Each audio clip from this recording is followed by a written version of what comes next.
మహానుభావులు అందరికీ నా యొక్క వందనములండి. ఈరోజు మనము వ్యాకరణం ఎందు వర్ణమాలను గురించి తెలుసుకుందాము. ఇందులో వర్ణమాల వివరణ. తెలుగు భాషలోని 56 అక్షరాలు కలదు, అది మనకు అందరికీ తెలుసండి.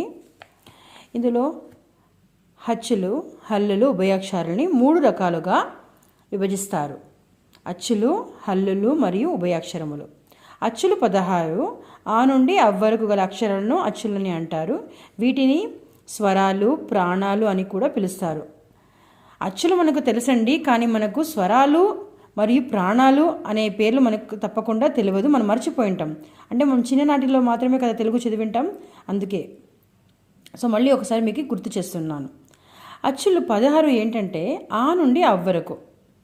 మరియు ఇందులో అచ్చులు 2 రకాలు కూడా కలదు. అది ఏంటంటే దాన్ని హ్రస్వాలు అంటారు, దీర్ఘాలు అంటారు. అంటే ఇక్కడ యాక్చువల్లీ 4 ఇచ్చినారు, బట్ వాళ్ళు 2 రకాలే ఇచ్చినారు, బట్ మనం 4ను చదువుకోవాలి. హ్రస్వాలు అంటే పొట్టిగా పలుకబడే అక్షరాలు. అదేంటంటే స్మాల్ వర్డ్స్ అంటే స్మాల్ లెటర్స్ అండి. ఆ, ఈ, ఉ, రు, ఏ. దీర్ఘాలంటే పొడవుగా పలుకబడే అక్షరాలు. ఆ, ఈ, ఊ, రు, ఏ, ఐ, ఓ. ఓకే. తర్వాత వక్రాలు. వక్రాలు అంటే ఏంటి? వంకర అక్షరములు. ఏ, ఓ. సమ్ టైమ్స్లో మనకి కన్ఫ్యూషన్ అవుతుందండి ఎగ్జామ్ రాసేటప్పుడు. ఈ వంకర అక్షరములు అవ్వని కూడా మనకు కనిపిస్తుంది. ఓకే. సో ఇందులో ఏ, ఓ మాత్రమే వంకర అక్షరాలు. వక్రతములు అంటే మిక్కిలి వంకరగా ఉండేది. అదేంటిది? ఐ, ఔ. సరేనా? నెక్స్ట్ హల్లులు.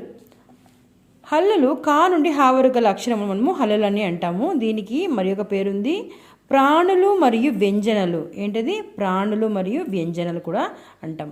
అదేంటంటే కక్క కగ్గాన, చచ్చ చజ్జాన, టట్ట టడ్డాన, తత్త తద్దాన, పప్ప పబ్బమ్మ, యా రా లావ, షా షా సహ. ఓకేనండి? ఓకే. Next class. హల్లులు రకాలు చూద్దాం ఇక్కడ మనము. ఇందులో కా నుండి మా వరకు గల 27 అక్షరములను 5 వర్గములుగా విభజిస్తారు. సరేనా? అదేంటంటే కావర్గం, చావర్గం, టావర్గం, తావర్గం, పావర్గం. ఖ కక్క కగ్గాన, చ చచ్చా జజ్జాన, ట టట్టా డడ్డాన, త తత్తా దద్దాన, ప పప్ప బబ్బామ. సరేనండి? ఓకే. ఇందులో ముఖ్యమైనవన్నీ మనం చూస్తున్నాం ఇప్పుడు. పరుషాలు. పరుషాలు అంటే ఏమి? కఠినముగా పలుకబడే అక్షరములు. అంటే ఏంటి? మీరు ప్రొనౌన్స్ చేసేటప్పుడు ఖ, చ, ట, త, ప చాలా కఠినంగా ఉంటుంది ఇది. ఓకే. మరి తేలికగా ఉండేది ఏంటి? గజడ దబాలు. గజడ దబ చాలా తేలికగా ఉంటుందండి. మరియు అనునాసికములు మన ముక్కు సహాయముతో పలుకబడేది. నాసిక అంటే ఏంటి? ముక్కు. న్యా, న్యా, నా, మా అని పలుకబడుతుంది. అంతస్తులు అంగిట సహాయంతో పలుకబడే అక్షరాలను అంతస్తులని అంటారు. అంటే చూడండి, యా, రా, లా, వా. మన యొక్క అంగిట ఉంది కదా, సో దాని సహాయంతో పలుకబడే అక్షరం మనము అంతస్తులని పిలువబడుతుంది. ఊష్మాలు ఊది పలుకబడేది. అంటే ఏంటి? ష, స, స, హ. అంటే ఒక చిన్న సౌండ్ వస్తుంది కదా ఆ ప్లేస్లో, సో దీన్నే మనము ఊష్మాలని పిలుస్తాము. వర్గముక్కులు. యుక్క అనగా జత అండి. నొక్కి పలుకబడే అక్షరములు వర్గముక్కులని అంటారు. క, గ, చ, జ, ట, డ, థ, ద.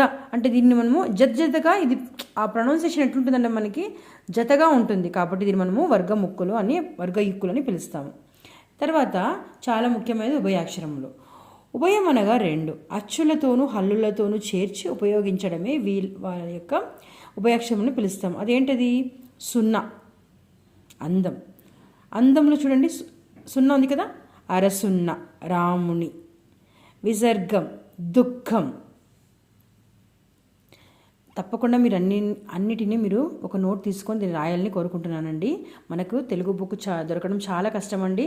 సో నేను నా ఫ్రెండ్స్కి తప్పకుండా ఒక మంచిది చేయాలని నా యొక్క ఒపీనియన్ అండి. సో తప్పకుండా మీరు అందరూ దీన్ని నోట్ చేయాలని కోరుకుంటున్నానండి. Thank you. ధన్యవాదములు.